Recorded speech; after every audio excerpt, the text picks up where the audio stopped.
with breaking news. Right now, One World Trade Center is lit red, white, and blue following a deadly attack in Lower Manhattan. We got multiple casualties. This is a mass casualty situation here. At least 8 people dead, 11 others injured after a man with ties to Tampa drives his truck down a bike path. All this happening near a school. One mother getting emotional, recounting what her daughter told her. She just said, I saw the man with the guns. He pointed a gun at me.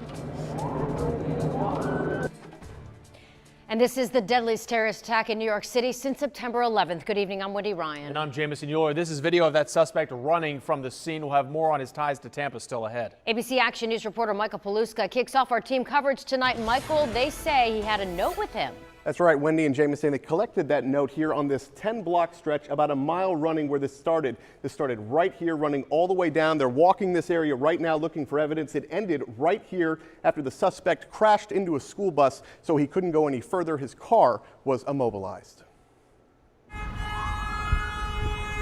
A trail of carnage ends with the suspect zigzagging the same New York City streets on foot, where police say he had just used a rented truck to run over and kill 8 innocent people. A whole bunch of people came running past my way yelling, he's got a gun, he's got a gun. ABC News identifying the man as Sayfullo Saipov. Police say he had a paintball and pellet gun on him as law enforcement opened fire, wounding him. This was an act of terror, a particularly cowardly act of terror. 2 law enforcement officials say Saipov screamed Allahu Akbar in Arabic after getting out of the crashed truck.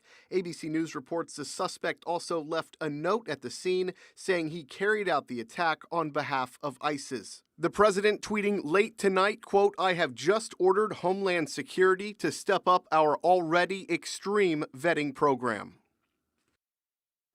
11 people critically injured. We're told that those injuries will be non-life-threatening. Mike, I have spent some quality time in Uzbekistan, and over the past few years, there has been an alarming and disproportionate number of Uzbek nationals that have engaged in acts of terrorism all over the world.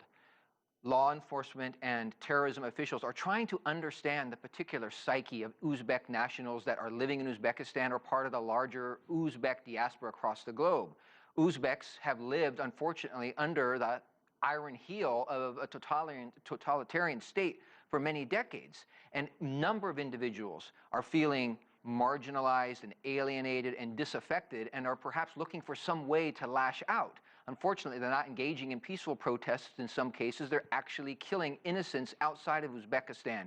That is a significant challenge for officials, and I can tell you that we will take a closer look at what might be happening throughout Central Asia, but focusing again on Uzbekistan because of the significant and disproportionate number of terrorists that are coming out of that community.